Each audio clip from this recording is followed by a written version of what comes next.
Hey guys, Thomas here, and Konosuba. Man, I can see why it's so highly ranked and seen as one of the best isekais out there, but on the other hand, I feel like it shouldn't be. The thing is that it's a parody of isekai, which it does pretty well, but there are only so many tropes you can mock until you run out of them. And I kinda feel that Konosuba is a weird mishmash of a show that started off as a parody and turned into a more serious isekai as time went on because they needed some kind of a story to progress somewhere. Is that a good thing? Is that a bad thing?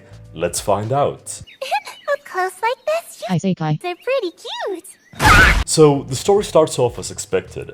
The main character dies rescuing a girl from being hit by a car and is given a choice to either go to heaven, which is so boring, or retain his memories and go to a fantasy world to get rid of the Devil King. Of course, he picks the fantasy world and gets to pick one item to bring with him.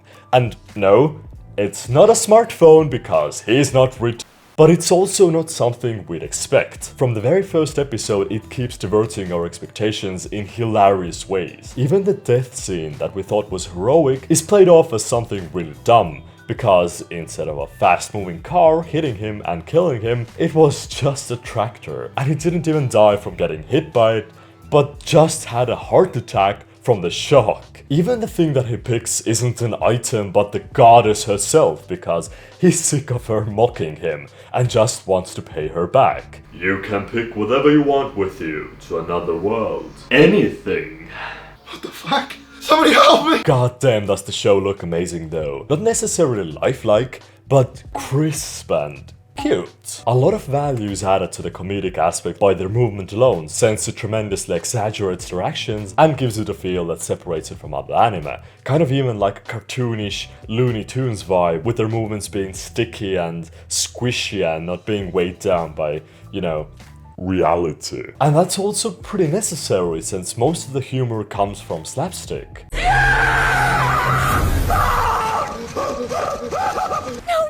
My spell didn't work on him! And looked like it worked to me. He went, yeah! And everything. Now, I thought I wasn't a fan of slapstick, mostly because of the garbage I've seen on YouTube.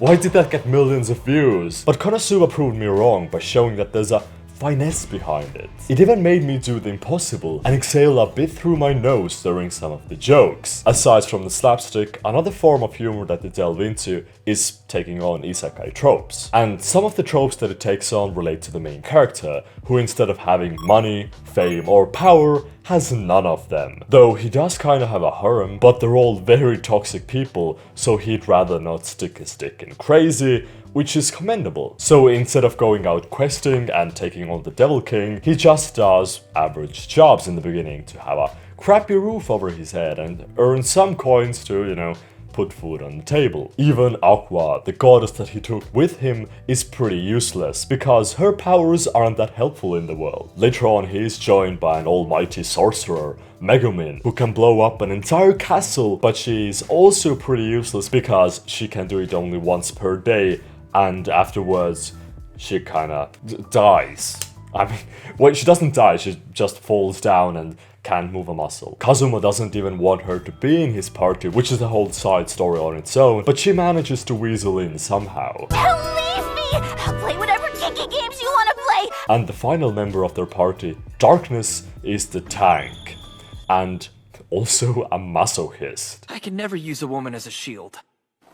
I wouldn't mind that. What character or trope they were parodying here, I have no clue. I guess they just needed to have some edgy in it. But aside from a couple of mandatory episodes like the bath episode or the succubus episode, it wasn't that bad. It does still make it a bit awkward to watch in public when one of the girls is constantly But the problem that I noticed quite quickly was that the eccentricity of it all started to wear off. Maybe because I was binging it, or maybe because the novelty of it started to diminish and it turned into a more standard show where they have to save the world. Absurd humor has its limits.